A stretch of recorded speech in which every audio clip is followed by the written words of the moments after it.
فستيفال لعلو التكالات تمرتي وهدت تمهارو أب مدنفع عنا يموددار منفسا مخصقواسن عبا بركتو خمزلو تساتفتي شاد شايت أمور فستيفال لعلو التكالات تمرتي إيرترا قريت نساتهم نيرين بزهاب وحبريته إيرترا أكاديميا وفلت أتزعات عام سب نخت ونن زقبر زلو وفري كم زحبن بمتكاس قلنا أكاديميا وتمرتهم زلوهم فلت أتنتمكروم زلو عوطلو بايتان سبورتا وكألوتهم زفتشلون أقات أمخهلو عبر بحاكم زخونة تغيسم أب سبورت زلو قداسة بحافشة أبياتاو سبورت زلو تمسات ناي تودادرتن تعذبتن دما بفلاي عقبت كم زفت أرلو مارديوم أبوهم برا هاريت كوميتي نايت فستيفال من إسي تخل زرع أبزها بحبريتا لعلي شحن كل التميتن تمهارو كم التساتفون أستات عسر تشح نقاديان كم زئن قدم بمحبار زد ما مرأي نايت فستيفال لعلو التكالات تمرتي كاب قزيه ناب قزيه زمزقبو زلو عبيتن معبالا كم زخون بريهم كاب تساتفتي من إسيات موسى محمد دموز بيين بقيدوم ات فستيفال نياتاو سبورت بفلاي كاب زمع بلو أقات أميتات مهانو بمملكات ياتاو سبورت نمم عباله كوميشن سبورتن بهلن نمسلت أنديانو أعالبو كهبو تلابيوم هابت فستيفال لعول سبورتاو جونتن حد حداوي فقرن كمتعب زقلت أبداننت ودرات ياتاو سبورت زنتف ممهر آبيني ميكائيل دما عمتاو زقانع فستيفال لعلو التكالات تمرتي أب معبالة ياتاو سبورت هاجرنا درخي زفتر مخانا حبيرهم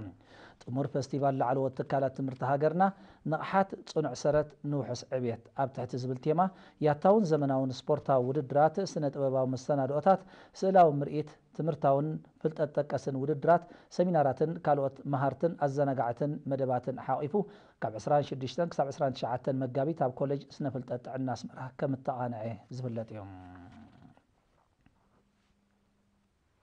ጨንፈር ሃማደኤ ዞባ ጋሽ ባርካ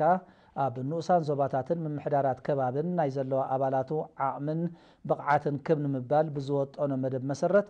ን65 ካብኣተን ስልጠና ከም ዝሃበ ሓላፈቲ ጨንፈር ወይዘሮ ይሕደጋ ዮሃንስ ሓቢራ እቲ ኣብ ምምሕዳራት ከባቢ ንኡስ ዞባ ባሮንቱን ቤት ጽሕፈት ጨንፈርን ዝነጥፋ ብላዕለዎት ሓለፍቲ ዞባን ህግደፍን ዝተዋሃበ ስልጠና ኣብ ታሪክ ብረታዊ ቃልሲ ታሪክ ህዝቢ ኤርትራ هاجرن هاجراونتن سنامراو كيناتن وصيت شاوعي غباي حماد انزتكوري نيروم مزازم سنه سرعات ويزرو يحدقا እቲ ስልጠና ኩለንትናዊ ብቕዓትን ንቕሓትን ደቂ ኣንስትዮ ንምብራኽ ዝዓለመ ኮይኑ ናብ ኩለን ንኡሳን ዞባታት ከም ዝቐፅል ኣብሪሃ ነቲ ዕድል ዝረኸባ ደቂ ኣንስትዮ ንዝቐስምኦ ፍልጠት ኣብ ቦታ ስርሐን ናብ መሳርሕተን ከመሓላልፍኦን ኣብ ሕብረተሰብ ክጉስጉሳሉን ብምዝኽኻር ድማ ብወገን ቤት ጽሕፈት ዞባ ምክትታልን ሓገዝን ክግበረለን ምዃኑ ኣነፂራ እቲ ስልጠና እዋናውን ኣገዳስን ምዃኑ ዝጠቐሳ ተሳተፍቲ ኣብ ዝሃቦ ርእይቶ ድማ ኣብ ባይታ ክሰርሓል ምዃነን ብምርግጋጽ ኣብ መጻኢ ብዝለዓለ ክድፋኣሉ ተላብየን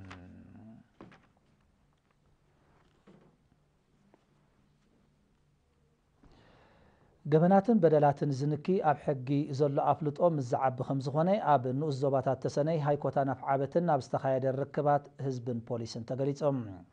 ኣብ ከተማ ተሰነይ ምስ ነበርቲ ምምሕዳራት ከባቢ ሰላምን ሽዕብን ኣብ ዝተኻየደ ርክብ ኣዛዚ መደበር ፖሊስቲ ንኡስ ዞባ ካፒተን ሳልሕ መሐመድ ዓሊ መሰረት ስነ ምግባር ስድራ ቤት ከም ምዃና መጠን ወለዲ ዓበይቲ ዓድን መራሕቲ ሃይማኖትን ኣብ ምምእዛን መንእስያት ብዝለዓለ ክሰርሑ ህዝቢ ድማ ተርእዮ ገበናትን በደላትን ምስ ዘጋጥም ብእዋኑ ናብ ፖሊስ ከመልክታት ተሓሳሲቦም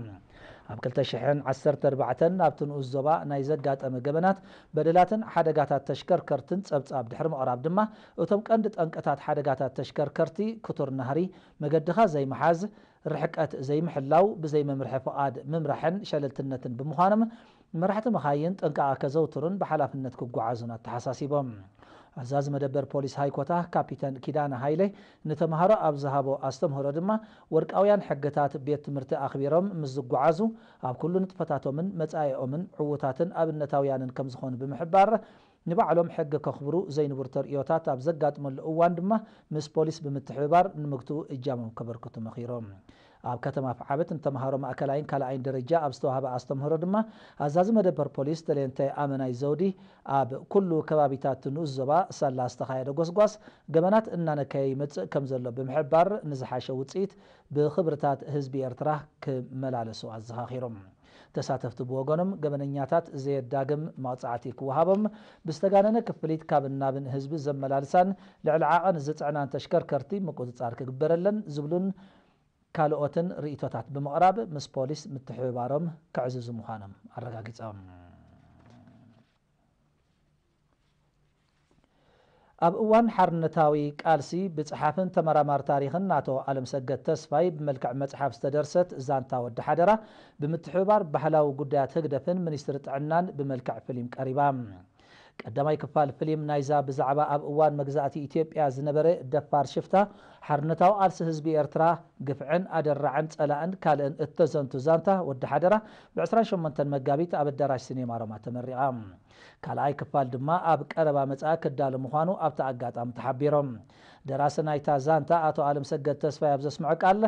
ኣታ ቅድሚ 30 ዓመታት ንሕትመት ዝበቕዐት ዛንታ ሎሚ ናብዚ ደረጃ ዝምዕባያ ዝተሰምዐ ሓጎስ ምግላጽ ንኹሎምቶም ነዚ ስራሕ እዚ ዕውት ክኸውን ዝፀዓቱ ኣመስጊኖም ቀንዲ ገጸ ባህሪን ወናንን ናይቲ ዛንታ ኣቶ ወልደ ሚካኤል ፍጡር ወዲ ሓደራ ብወገኑ ሓቀኛ ታሪክ ንእስነቱ ብመልክዕ መጽሓፍን ፊልምን ክዝንቶ ዕድል ምርካቡ ከም ዓብ ጸጋ ከም ዝቆጽሮ ጠቒሱ እንደራስን ንኹሎም ኣብ ትዕዮ ፊልም ዝተሳተፉ ስነ ጥበበኛታት ዘለዎ ኣድናቖት ገሊጾም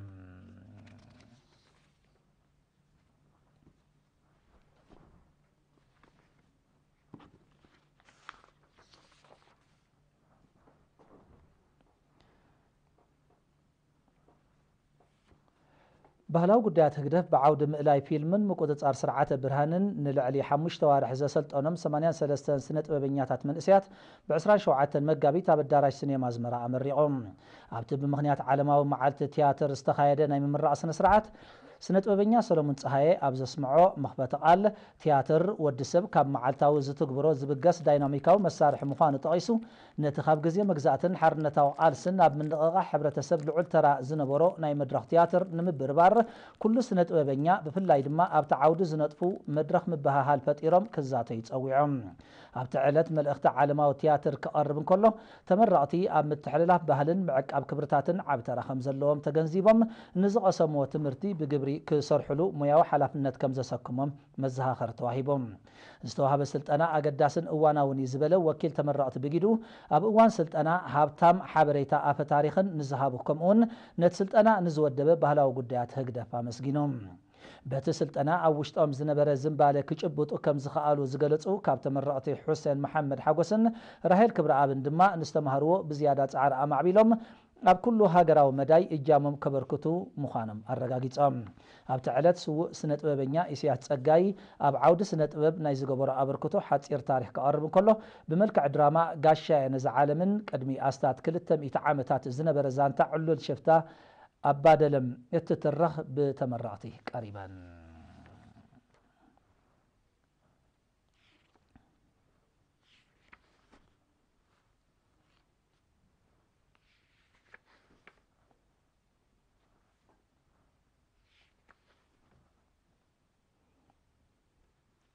ኣብ ጀርመንን ዓዲ እንግሊዝን ዝነብሩ ዜጋታት ንመናበይ ዘኽታማትን ምድንፋዕ ንጥፈታት ሃገራዊ ማሕበር ሓርበኛታት ስንኩላን ኩናት ኤርትራን ዝውዕል ኣስታት 14,300 ኤሮን 20,000 ኣቕፋን ብሓገዝ ኣብ ተበርኪቶም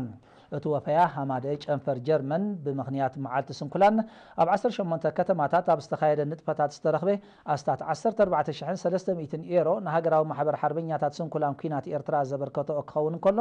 ኣብ ዓዲ እንግሊዝ ዝቕመጣ ኤርትራውያን ወይዘሮ ዳሃብ ገብረዝግን ወይዘሮ ራህዋ ዘካርያስን ድማ ነፍሲ ወከፈን 8,100 ናቕፋ ነባሪት ጀርመን ወይዘሮ ለተንስአ ገብረዝጊ ከዓ 3,800 ናቕፋ ንዘኽተማት ወገናት ዝለገሰኦ ምዃኑ እቲ ዝበፅሐና ሓበሬታ ኣመልኪቶም